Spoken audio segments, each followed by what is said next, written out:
Hi, everyone. Good evening, good morning, good afternoon, wherever you are joining us from. My name is Sharang Dhaimare. I represent Seed Global Education. We are a higher education consulting firm that helps students like you or prospective students like you reach out and connect with international universities like the George Washington School of Engineering, for whom we are going to be talking about this here today. We've got two very wonderful people on this call. I'll take some time to introduce them. But before I do that, can I request everyone who has joined this session to kindly share which city they're joining us from? We are 60 plus people in this session. Thank you so much for taking our time. Please tell us which city you're joining in from. Click on the chat button and kindly share which part of the world you're joining us from. We'd like to welcome folks all the way from India, from Africa, if you've got folks from here from Africa as well. We've got Pooja from Pune, Rampur, Uttar Pradesh. Emma's here from Multan, Pakistan. Hi, Emma. How? We've got folks here from Kumasi in Ghana, Mumbai again, Accra, Chhattisgarh. Welcome, Bhavna from Chhattisgarh, Lucknow, Mumbai. Great. So we've got folks as expected from different parts of India and different parts of Africa as well. And we've got some of our colleagues here who've also come in from Pakistan. So welcome folks from different parts of the country, different parts of the world, rather, if I'd like to say. We are in for 60 minutes of incredible value. We are here to understand a little bit about a masterclass that we're going to hear from Dr. John Helveston, and he's going to talk a little bit about using conjoint analysis to inform EV policy. We'd also like to introduce Erin. Erin Vogt, who is representing GW School of Engineering and Applied Sciences. She's a senior associate director for graduate recruitment and admissions. Over the course of the next 1 hour, we hear from Dr. Helveston about this wonderful masterclass, and we hear from Erin as well. Before I give them a chance to take us a little bit about this masterclass, I have a quick poll question that I want the 110 of you that I 105 of you that I hear rather to kindly share some of your motivations to pursue a program or a master's program in the US. Is it everything to do with career? Is it everything to do with world-class education? Is it because the USA is the helm for global connections? Washington DC, specifically is a helm for international connections. Entrepreneurship, how many of you are interested to pursue an entrepreneurial venture, and or is it just personal growth and skill development that you are looking to pursue a master? So I've got close to 35% of you that have responded. So if you're on this if you're watching this from your laptop or from your mobile phones, there's an option or there's a button known as polls. Click on that if it's not already on your screen, and tell us some of your motivations of pursuing a master's in the US. Uh, we've just had little less than a minute of this poll that is on your screen right now. Just going to wait for a few seconds. Let us know. There's no right or wrong answer. I know a lot of you have two things that you guys are considering, that maybe you want two out of these, but which one is a little more than the other. I'm going to share some of these results now with everyone that's watching, including Dr. Helveston and Erin. And we can see that a close to 68% of folks, yes, 68% of folks are interested in career advancement opportunities and personal growth and skill development. Right. So it's more on what are some options after students graduate from GWCs, and we'll ask Professor Helveston and Erin to also talk about that in their presentations, and we'll also learn about personal growth and skill development, which is why each of you are here today, and it's going to be absolutely worth your time, because Dr. Helveston, who's assistant professor of engineering management systems, is going to be talking about conjoint analysis to inform CV policy, and he's been an assistant professor at the George Washington Department of Engineering and Management and Systems Engineering. He's done some research that focuses on understanding how consumer preferences, market dynamics, and policy affect the emergence and adoption of low carbon technologies such as electric vehicles, renewable energy, and so on and so forth. He's done a lot of work.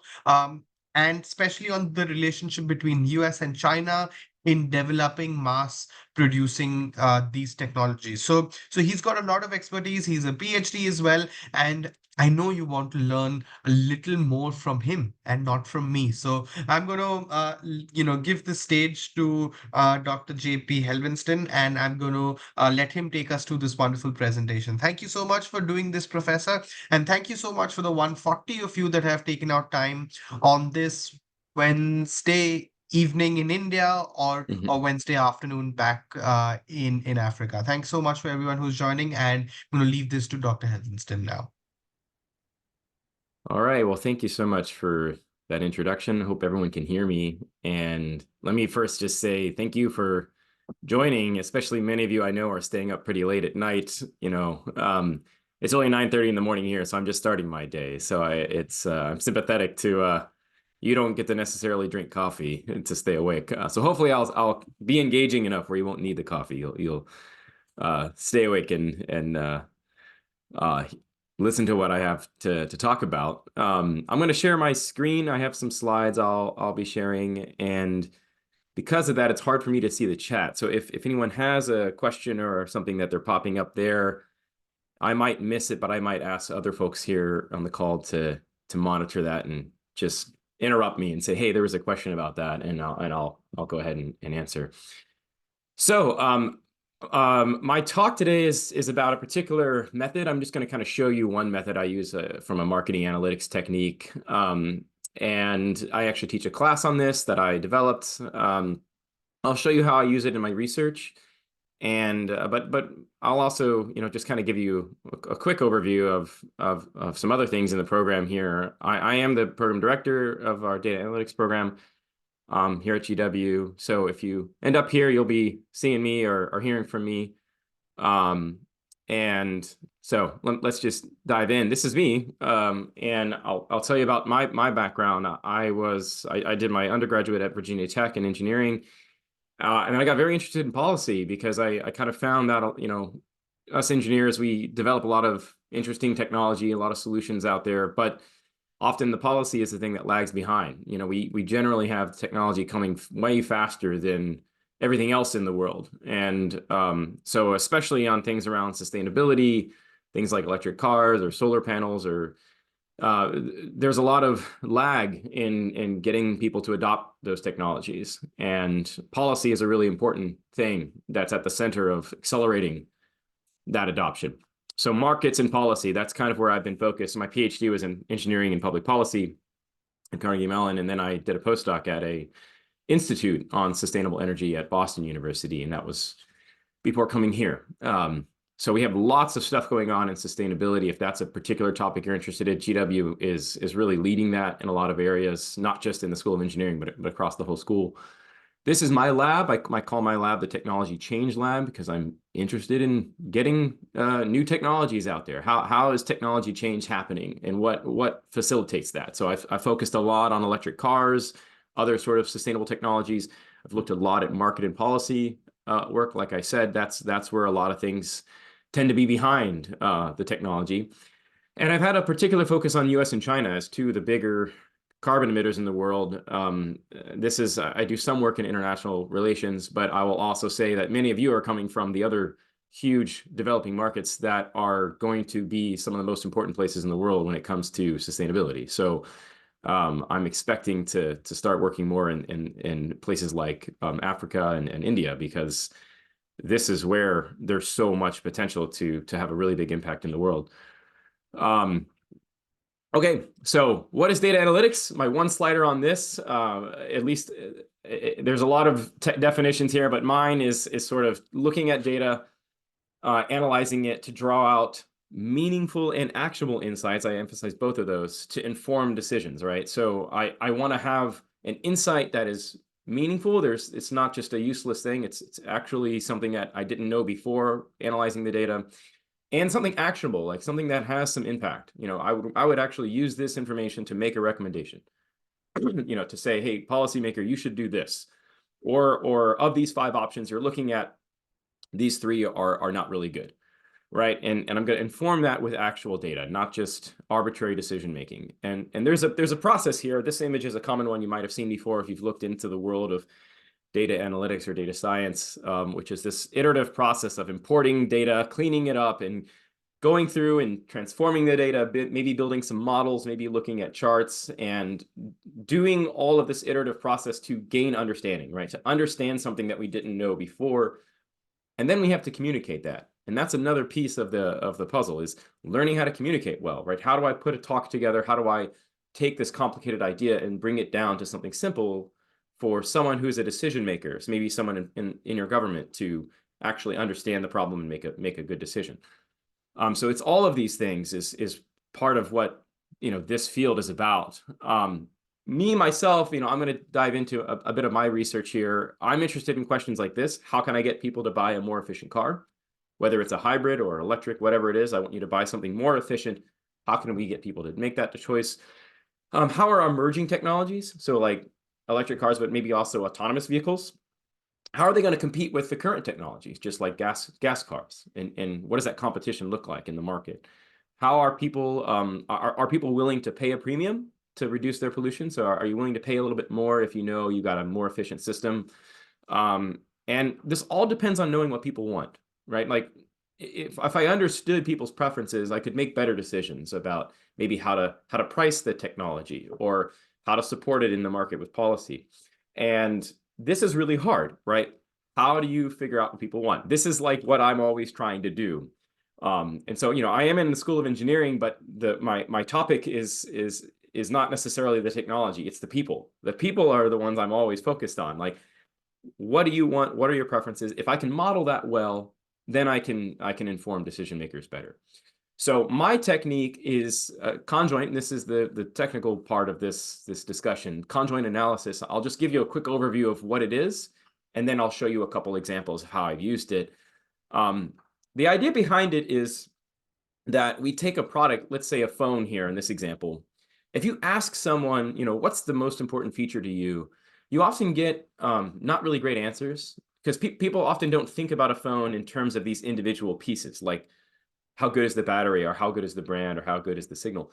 It's a joint product. It has all of those features together. And so if you say, would you be willing to pay $20 more to extend the battery life by some amount? You often don't get that option. When you go to the market, you get phone A or phone B, and that's it. You get to choose one of these two.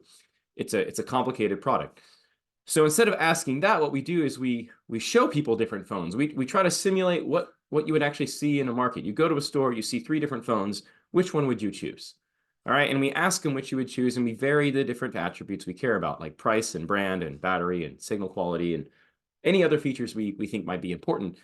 And by asking these questions, people are going to make choices, and we're going to randomize this. So every single question, you're going to see different values. They're always going to be changing on the screen. And you end up with thousands of choices. And now we can use those choices to figure out what's driving their decision making. Okay, and so this is something that people are used to doing. They're used to making a choice like this. And then we get to model their behavior. All right, and we can start to figure out, are they just paying attention to price? What is the most important thing on here, and how important is each of those features? Okay, so I'll walk you through how we model this, and yeah, I'll show you some equations. Like, why not? This is how we actually do it. All right, we use this concept called random utility. The idea is that each one of these things give you some utility, right? And utility can be an abstract concept. It's the sum of all these different features. So we can just model that.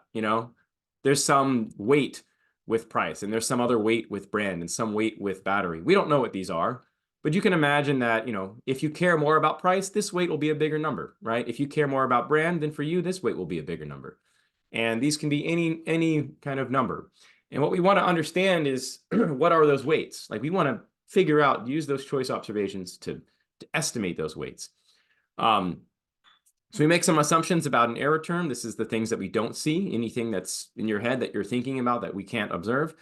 And we end up with a nice probability equation. Now, this might not look nice to you, but I'll tell you, it's quite nice when you're writing code and programming it, because it's really, really efficient and fast. And so basically at the end of the day, we can use those choice observations that people are making, all those thousands of choices, and we can use a model to predict their choices and fine tune and figure out what these parameters are. All right, so that's the process. We get a bunch of choices, and we ultimately can figure out and estimate what are these weights, how important are each of these features. And that's a really useful thing to have. Once you have these, you can do a lot with it. You can estimate people's willingness to pay, right? You can say, how much are you willing to pay for that increase in battery life, right? You know, I'm an engineer. I'm thinking about doubling the battery life on this phone for the next generation. Well, are people actually willing to pay for that? You know, like I can tell you how much it's going to cost the company to make that improvement, that 50% bump. Is that cost the same or less than what people are willing to pay? If not, then we got a problem. Like maybe you shouldn't do that, right? So you can start to see how this is informing decision making, right? It can inform the engineering design of a product, but it can also inform, you know, policy. We can also do simulations, right? We can make predictions with our model. We can start to say, okay, as I change the price, what's the predicted market share of my product versus a competitor's? Okay, and you can start to find maybe an optimal price. All right, so we're taking this thing that's hard to measure, people's preferences, and we're quantifying it. We're putting numbers on that to build a model that we can then use to inform decisions and to design better products or to design better policies. So that's the gist of it. That's the whole idea. And I'm going to now jump into my choose your own adventure part of this. So each of these 5 topics are studies that I have done. These all are peer-reviewed, published papers behind them. Most of them were completed on a team with me and some of my PhD students. And we have mostly focused on policy rather than product design. We're interested in, you know, how do I shape policy? So take a look at these, and you can tell me if there's a particular one you'd like to see. I'm going to cover this one first because it's the most recent one we did, electric vehicle incentives in the US. But if we have time, I can come back and maybe cover another one. So this one was one we published just last year, and it was about subsidies for electric cars, right? So this is a common topic and a common tool for governments. They try to get electric vehicles out there. They'll offer subsidies. So what we did, though, is we said, well, not every incentive might be the same. And this gets a little kind of messy, but, you know, some governments offer different types of exemptions, like no sales tax when you buy the car if it's electric. Some governments offer a tax credit where, you know, when you buy the car, when you file your taxes, you can get a credit back. Some of them offer a rebate, you know, directly at the time of sale. When you buy the car, the moment you buy it, you get $1,500, you know, right away. And people might value those differently. And we wanted to assess that, like which of these is more actually useful or valuable to a consumer. Money when you buy it, or money when you buy the car and then you go file your taxes months later and you get the incentive back. So you can imagine that people would value money today more than they would sometime in the future. That's unknown, right? And getting money right away is usually what most people would prefer, but we don't know how much they prefer that. Like how much do they value that feature? And that's what we were after here. So we did a nationwide survey. We got about 2,500 people to respond, and I'm going to jump past the modeling and show you the results, right? Those coefficients I talked about, well, this is kind of what we did with them. We were able to figure out all these different types of incentives and figure out which incentives were more valuable. And so the best feature, the best incentive by far, was an immediate, at the time of sale, rebate, right? So as soon as you buy your car, the government immediately hands you the money, probably through the dealer, right? You're checking out, you're writing your check for your car, and they give you a check back. Everything else was valued less than that, right? And so this is actually what we do right now, is this one, tax filing. This is valued at $1,500 less, right? So that means the current thing that our government, the US, offers people, people don't want that, right? They're actually willing to take less money if they could get it right now. In fact, they're willing to get $1,500 less if they could get it when they buy the car, as opposed to waiting until they file their taxes. That's a pretty big gap, and it means we're sort of not being as efficient as we could with how we've written our policy. And we also looked at different types of people, right? So we looked at higher income and lower income, and we found that the same trends were there, but for the lower income families, this was even more important. The immediacy of getting a rebate right away was really valuable, and waiting until I file my taxes is past negative $2,000, right? So they really, really didn't want this. And what's interesting about this is we published this paper, and then just about the same time, our government actually changed our policy, right? Like as of this year, January 2024, you can get your incentive right at the dealership. This was a change, and in the first, they just released this. I mean, this is very new, October of last year.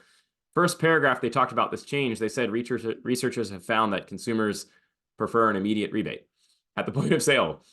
And I was contacted about this this proposal and this change, and we sent them our paper, and we said, yeah, this is the thing that all of our data and our results say that this is what people want, and they changed it. Now, I'm not saying we were the reason they were changing it; they were already considering it. But governments and decision makers, they need data and information to back up those decisions, and so they were considering it, and we advocated to say, yes, we think this is a good decision.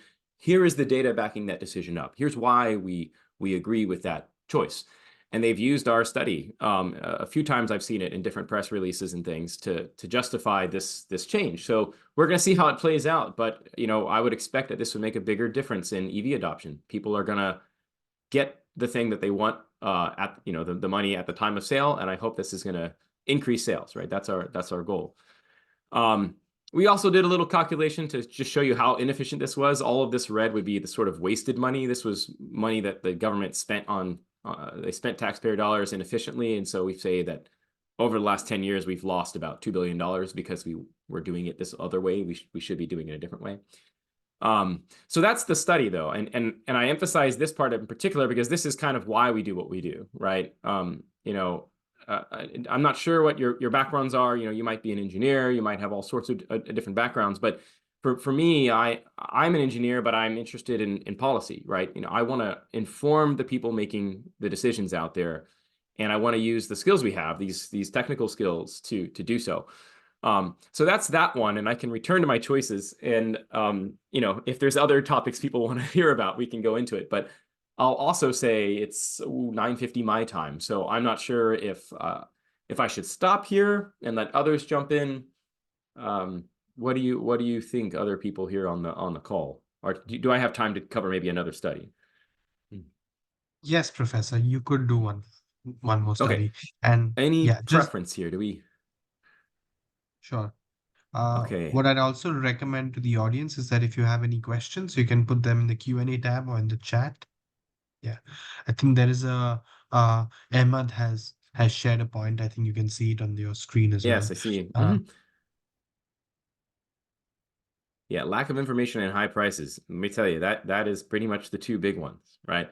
People, they often have a big lack of information, and or outdated information, right? This is another common issue we see in almost all of the survey work we do around these newer technologies. We ask people basic questions, and people's understanding of the technology is always about 4 or 5 years behind where it actually is today. The cost of solar, for example, has fallen so dramatically in the last 10 years, but a lot of people still think it's more expensive. It's actually the cheapest form of electricity in most parts of the world now. But that's really new. That it wasn't that case maybe just 5 years ago. So things are changing very, very quickly, and that there's a gap in education.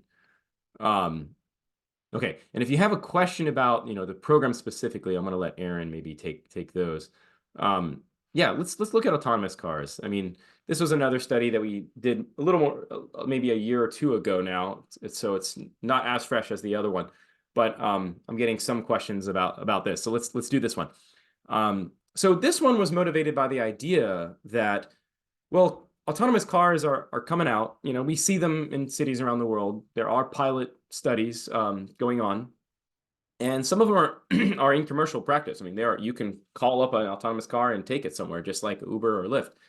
And we are concerned that, well, if this ever happens at a large scale, what's going to happen to public transportation, like the bus or the subway, metro systems? Because autonomous cars can get a lot cheaper. You're not having to pay for a driver anymore, and the potential cost could fall quite a lot. And we could get to a point where, calling an autonomous vehicle to take me across the city becomes cheaper than taking the bus. And if that happens, I think we're going to be in a little bit of trouble for two reasons. One, we're going to have a lot of congestion, right? We're going to have all these cars trying to flood the roads.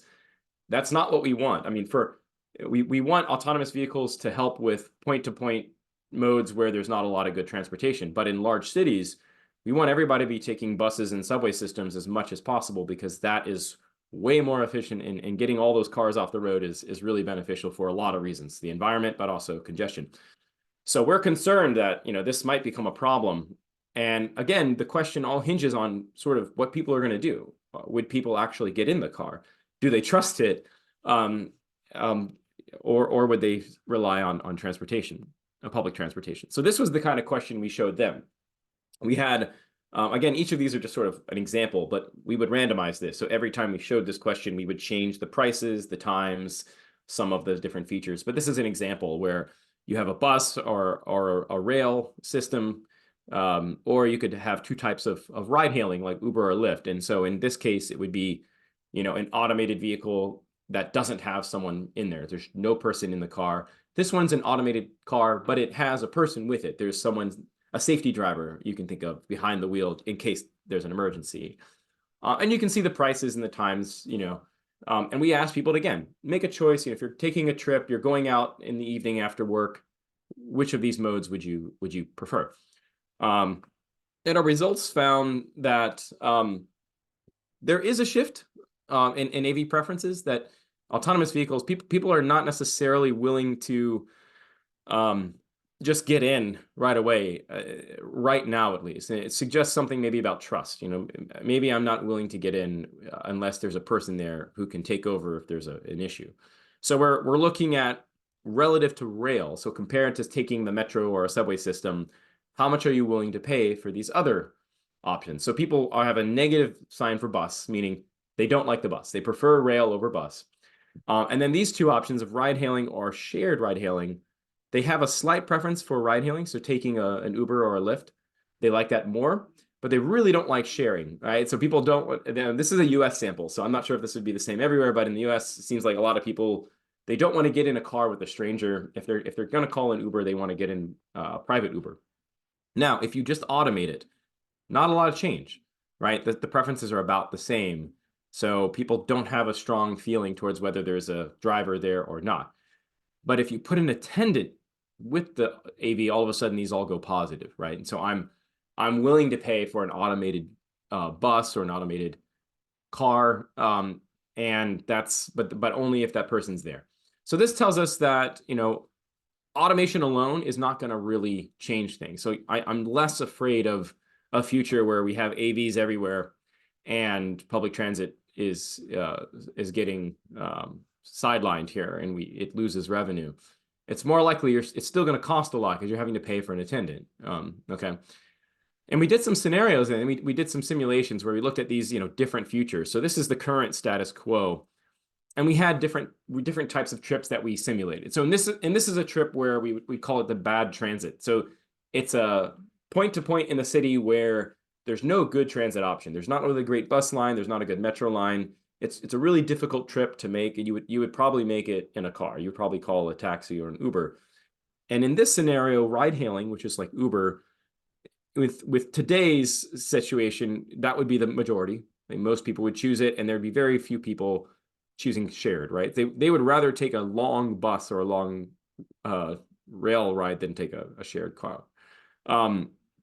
And then you can see how that changes as we do different things. So as we automate it, nothing really changes, right? Automation alone is not changing much. It's when you automate and you make it cheaper, that's when it matters, right? So it's actually the discount is what people care about, because you're automating. If it becomes cheaper, okay, now people are willing to get in. And when you have an attendant present, that's a big boost, right? So when both of these things are happening, it's everyone shifting to ride hailing, right? So this could be a problematic outcome in the future, but this is a pretty far out future. You know, for it to be cheaper and for a person to be there, it's unlikely to be happening pretty soon. Of course, we have other scenarios. What if we have a scenario where there is a really great rail line and you can just take the subway from point to point? Then today, most people would do that, actually. Most people would take the rail. Very few people would call a cab. And again, you only see people start to calling that automated vehicle when things become cheaper or when there's a person in the car, you know, a safety attendant keeping it there. So those are futures that are further out from now, and we're less concerned. It seems like there are plenty of situations where they would still take the existing transit lines. And here's a bunch of other scenarios just to show you that we kind of systematically went through the city and tried our best to think through all these different outcomes. So that was that study in a nutshell. And I'll say there was more, all these other studies, but you can also start to see the flexibility of this technique. You know, it is a survey-based method, but ultimately we get these models from it that we can use to examine a lot of different cases and a lot of different scenarios. So one more thing I'll show you. You know, this is my research. I mentioned I teach a class on this, right? So this is my website for my course that I teach, and I always like to showcase, you know, what my actual students are doing and what they've done in the past. So you can go to this link if you want and see these and read these in more detail. But this was last fall, so literally just a few months ago we wrapped these up, and you can click on these and see what people were doing. So you know, this was a project where you can see the whole thing, right? You can see all the analysis they did, the sample they got, the models they estimated. They have some insights here, all these, you know, different market simulations and so on. And you know, this was a team looking at solar phone cases. So a phone case that had a solar cell on it. It was more of a product design. This was a team looking at cooktops, you know, gas versus induction. Like, which would you be willing to pay a higher price for a more efficient stove? We had a team looking at smart charging for EVs, so allowing the utility to have control over when your car charges. Composting, getting people to start composting in their neighborhoods. Would they be willing to pay for a service? And a soccer training app, right? One team was really into soccer or football. The rest of the world calls it football. And so they called this Footstat, and they made this app. It's not a real app, but they were interested in, you know, if they were to design an app, would someone be willing to pay for that app to help you with your skills? So quite a lot of, you know, of different projects that we see in this class. And a lot of our classes are kind of like this. They're project-based, where we're taking a concept, this modeling technique, this sort of data analytics idea, this concept, and then applying it right away to something real. And I think this is where you learn a lot. And this is where you start to understand how to practice this technique. It is a sort of practice. I see a question here about life cycle analysis. I myself actually don't do a lot of life cycle, you know, work in terms of cost modeling, but that's certainly a very related and important technique, right? Like we want to know what are the actual costs of any of these systems, and there are ways to calculate those or estimate them pretty accurately. I know many colleagues who do this, right? So it's certainly in the same area of this kind of work. Okay, any other questions that I can answer about, you know, the research or the courses and things I'm doing, or any of these specific topics? I'm happy to answer questions there too. Electric sustainable systems in ships is, yes, a huge, and aircraft are really important. I see that question from Ahmed. It's a harder one to do, right? You know, you're going much longer distances in ships and planes. You need a lot more power than what our current batteries can really store. It's possible, but it costs so much that it's, you know, the cost of those batteries are going to be too high. And so you can imagine people doing similar studies where we look at shipping companies and say, are you willing to pay for this more expensive ship versus use a fossil fuel? They're going to say, I want to use a fossil fuel because it costs a lot less. So that's a harder one, I think, than electric cars. But it is necessary. We need an alternative, and there's a lot of promise for hydrogen there. Hydrogen power is where I think a lot of people are expecting we're going to go for long haul shipping and things like that. Super. All Okay. right. Dr. Helveston, thank you so much for this wonderful presentation. We have some questions keep coming in the chat. I would recommend Karthik, Siddhant, Ahmad, Heath, Victor, and everyone else here who has questions to please use the Q&A tab to ask questions so that we can also keep a track. We have Dr. Helveston who's still going to hang in here a bit, and I know there are some questions coming in from Karthik and some of the other folks as well. Siddhant, yes, we will be also giving recordings for this session, but at this point in time, we want to, we'll hear a little bit from Erin, who represents GW School of Engineering and Applied Science, and she's going to talk to us a little bit about overall university, where you can learn in classrooms from wonderful, professors like Dr. Helveston. So over to you, Erin, if you'd like to share screen and take us a little bit through what you have in store. Brilliant. Thank you so much. All right. Can you see my screen okay? Everything is Yes. moving. Okay. If there's any problems, just come back on and yell at me.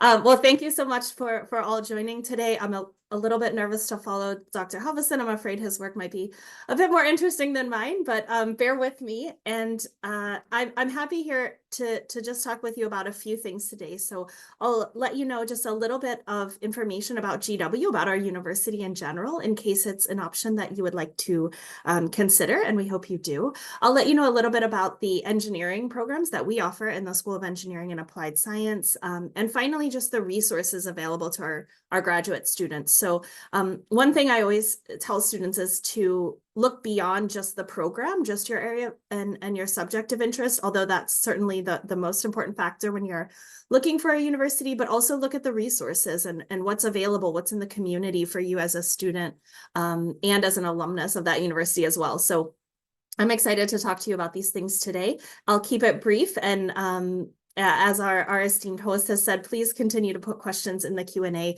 We want to be here today to answer what you want to know. So here's just a quick overview of GW, George Washington University. We have 14 schools and colleges, of which the School of Engineering and Applied Science is just one of them. We're located in downtown Washington, D.C. We have more than 2,500 faculty and 25,000 students. So that gives you a little bit of insight about the scope of our university, and then over 172 million currently in research funding annually. If you're a graduate student, you're working, especially in the STEM field and engineering, that research funding is really important to the work that you get to do as a student with us. Within the School of Engineering and Applied Science, we have 6 departments. As I think Dr. Helveston mentioned before, many of you with us here today could be interested in our data analytics program, our MS in data analytics, for example. And that actually spans 2 of our excellent departments. That spans engineering management and systems engineering and our computer science department. So we really believe in interdisciplinary work, in collaboration across the departments, in our projects and the research work that we're doing. We offer within our 6 departments, we offer 11 different fields of study. I'll flash them up on the screen in just a minute so you can see our MS and PhD programs that are available. And we have more than 90 faculty, 90 tenure and tenure track faculty, and over 22 million in research spending just within the School of Engineering and Applied Science. And I'm pretty sure it's grown, continued to grow since this statistic was pulled within the last year or so. This is our Science and Engineering Hall. So I just like to show this picture because if you become a student here at GW, this will be your hub as a student. This is where our faculty offices are, a lot of our research centers are, a lot of our technology, our equipment, our administrative offices, pretty much everything that's going on for the School of Engineering and Applied Science is coming through this building. It's one of the largest teaching buildings in Washington, D.C. It's LEED Gold certified. We have a Class 100 nanofabrication clean room. We have a high bay with strong wall and strong floor. So there's a lot of really, really significant research going on inside this building and on a daily basis. There's a lot of windows and glass and everything throughout the building. It's kind of fun to take our virtual tour on our website if you get a chance to do so. Students can just sort of write on the glass and write on some of the dry erase walls and do their work with peers throughout the building. And that's how we want it. We want it to be a lively and an engaging hub for all of our students in our engineering work. As I mentioned, we have the numerous MS and PhD programs across our 6 academic departments. So you can see a list of MS programs here, including what we're talking about today, data analytics and engineering management, systems engineering, computer science, biomedical, civil, and so forth.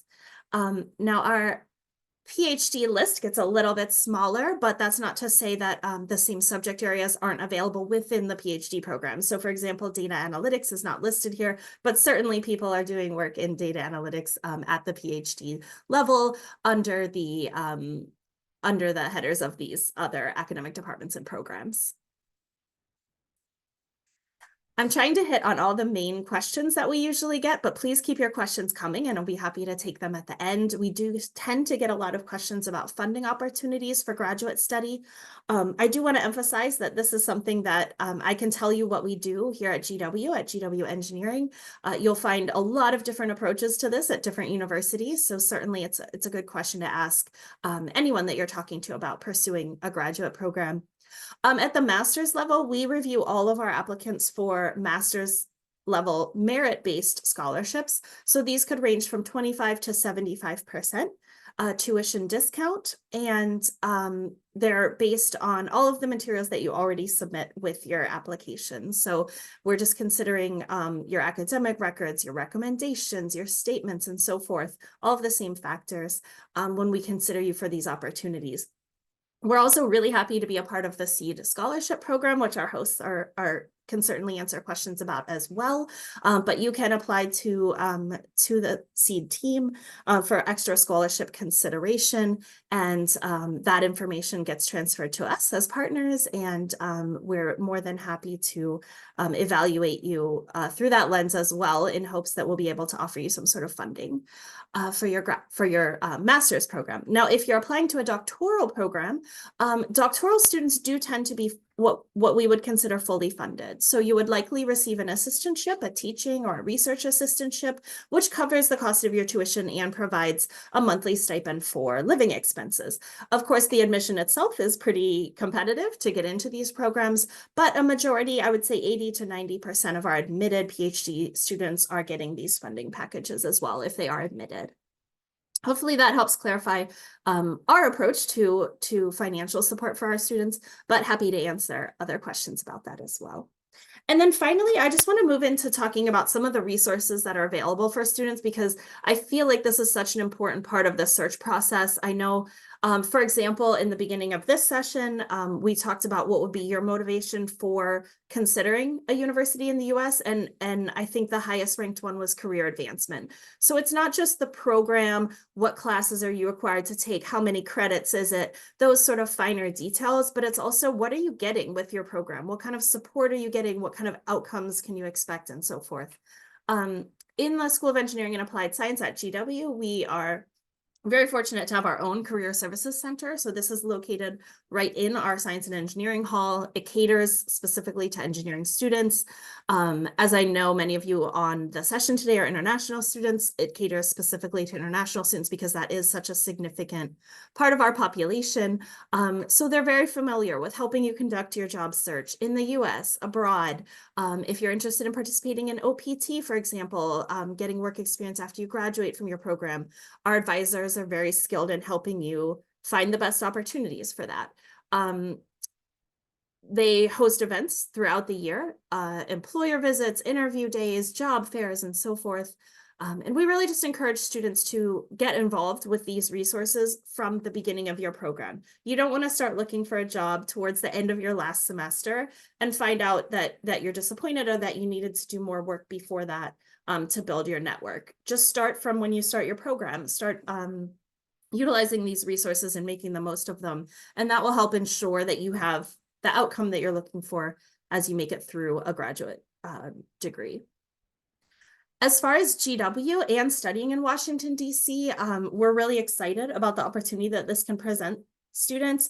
At GW, School of Engineering and Applied Science, we have really specialized departments. We have generally small to medium class sizes. We have leading researchers in their subject area. So we're very fortunate that our students, our graduate students, are really able to get to know our faculty, to take advantage of the knowledge they have, the experience, get involved in research projects, and really build their own expertise during their time as a student. It's not just sitting in a classroom and checking boxes until you graduate from your program. It's really just engaging throughout the program with faculty, with other students, and with the engineering community across our region. We also have a lot of longstanding research projects. So we have research projects, we have affiliated faculty members who work in organizations and teach for our university. We have student hiring initiatives going on from different organizations. So we see a lot of students going to just a few of the ones mentioned on the screen here, but organizations like Google and Dell and Facebook or Meta, the US government, to Amazon, to financial institutions and so forth. You'll see a lot of long-standing connections between our alumni in these organizations, as well as our faculty in these organizations. As Dr. Helveston mentioned, like his work has helped to inform some of the policy that the government has initiated, and that's really, really valuable for our institution and for our students as well. Okay, I'm going to wrap up now. I just want to mention one thing that we have available to anyone who's thinking about getting a graduate degree or pursuing their studies at GW.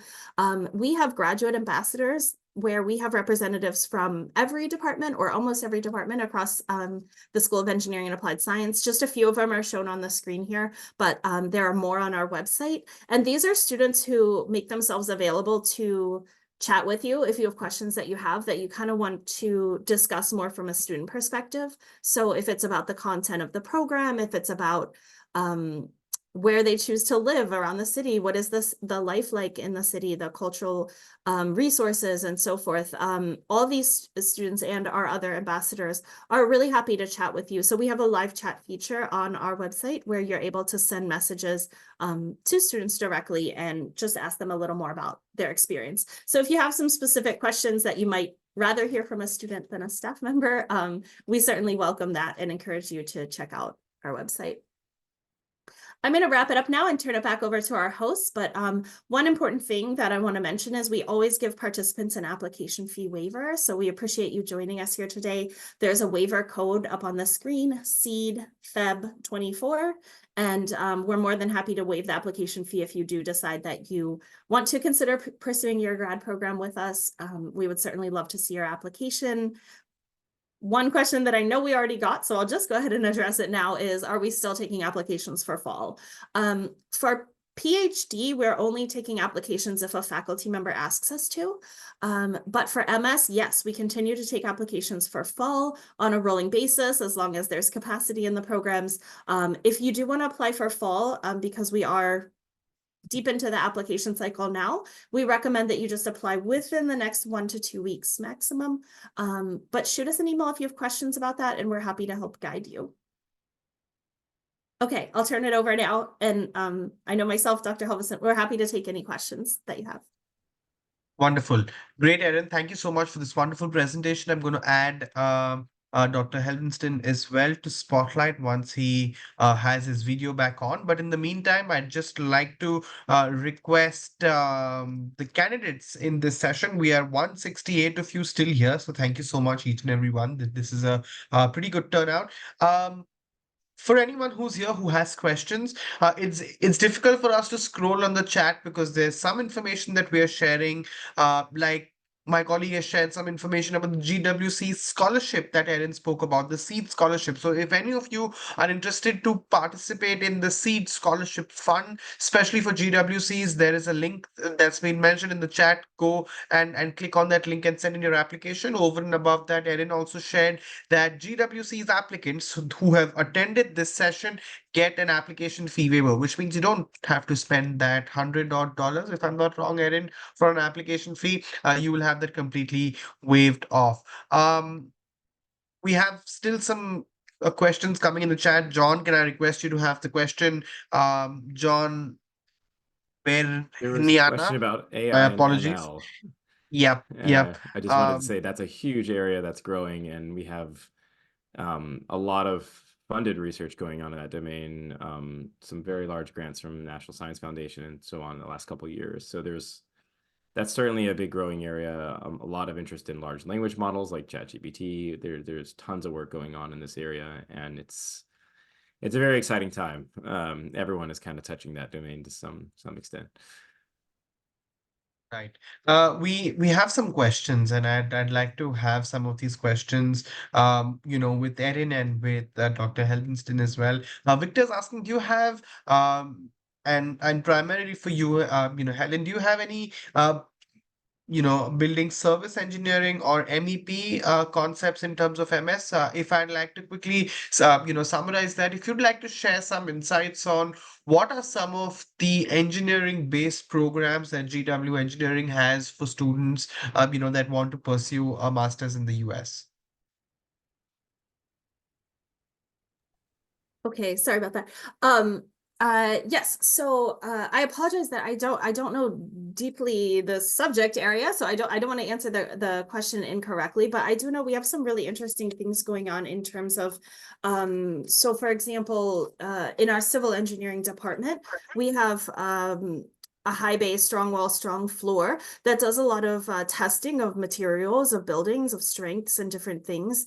And that's a type of equipment. I'm just using this as an example that some people have sought out our university specifically because that's the type of research that they want to do. And we're so fortunate to have that right in our science and engineering hall that they can really build their entire research focus throughout their program on being able to use this piece of this equipment, this special room, to do the types of research and analysis that they want to do. So just using that as one example, there's a lot of specialization within our different departments like that, where specific faculty are working on specific equipment, specific types of laboratory, etc. So I would just really encourage students to, aside from, and I can post a link in the chat that just shows, that lists all of the available programs for MS and PhD. But one thing that I always kind of guide students to do is beyond just looking at the program, look at the faculty that are teaching in that program. Because when you look at a faculty's bio and it describes the research and the type of work that they do,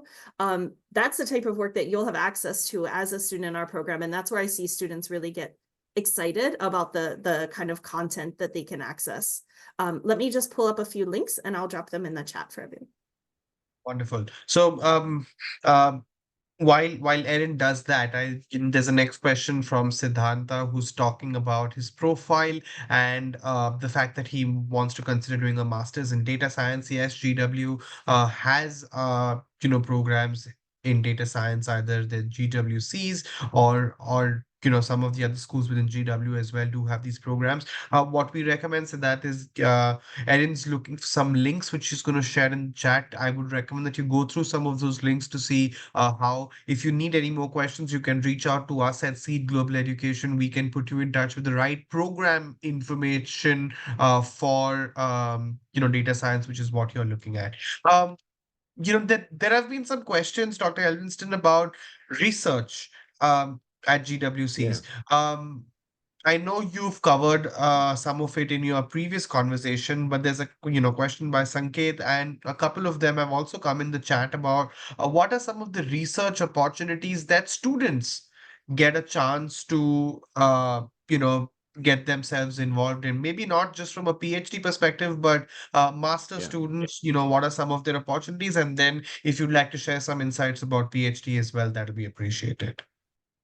Sure. So I'll echo Erin's answer, which is to go look at the faculty. I mean, it can be time consuming to go through the websites and look at all the individual faculty, but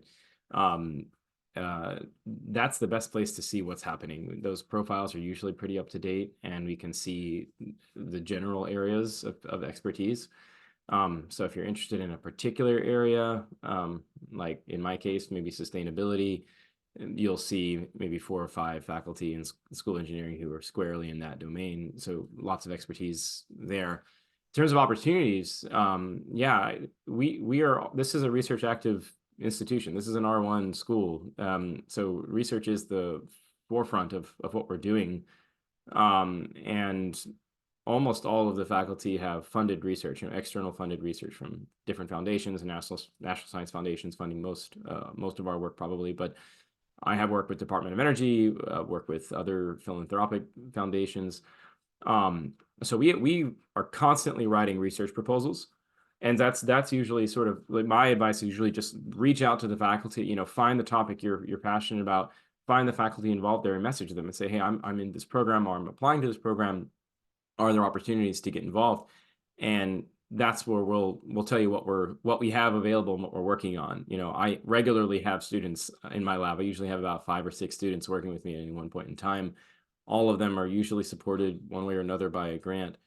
And so you ask me now, and I'll tell you what I can do this year and what I'm applying for the next year. So we're always kind of putting our proposals out and seeing what gets accepted and what gets funded. So the faculty are the people to reach out to, but we do have our PhDs are obviously very research active. They usually work with a direct advisor, but a lot of our master students are also engaged in research one way or another through mostly just one-on-one with individual faculty. And we do have a few other programs that come up from time to time. Again, the funding for that is maybe less regular, but I run a group called GW Coders, for example, where we just kind of get together every couple of weeks. We share ideas and we have lunch and talk about cool things we're doing in coding. And we sometimes get some funding for scholarships, and we try to connect people with internships. Sometimes those are internships with companies. Sometimes they're research internships with other faculty to work on a problem. I'll mention too that it's not limited to the School of Engineering, right? So if you're in the School of Engineering as a student, you can be a research assistant for faculty and other programs. I had an interesting example where a data analytics student worked for someone in anthropology because they were doing this giant study on all these names in a database of voting records in Indonesia. And that professor had no programming or data skills. And so he had no idea how to, manage this data set and, gain insights from it. So I said, oh, I have students who know how to do that. Like I just taught them in my class last semester. They can do that. So we connected them, and he went off and did this really cool project with someone over there. So there are things like that happening all the time, and you mostly just have to talk with people and figure out what's going on right now, and then we can try to connect you if you want to be research active while you're here. We also have capstone projects and things like that. So you're going to be doing project-based work in the programs. All of our programs in School of Engineering have a lot of project-based coursework, but specific research with a faculty member is something is constantly happening.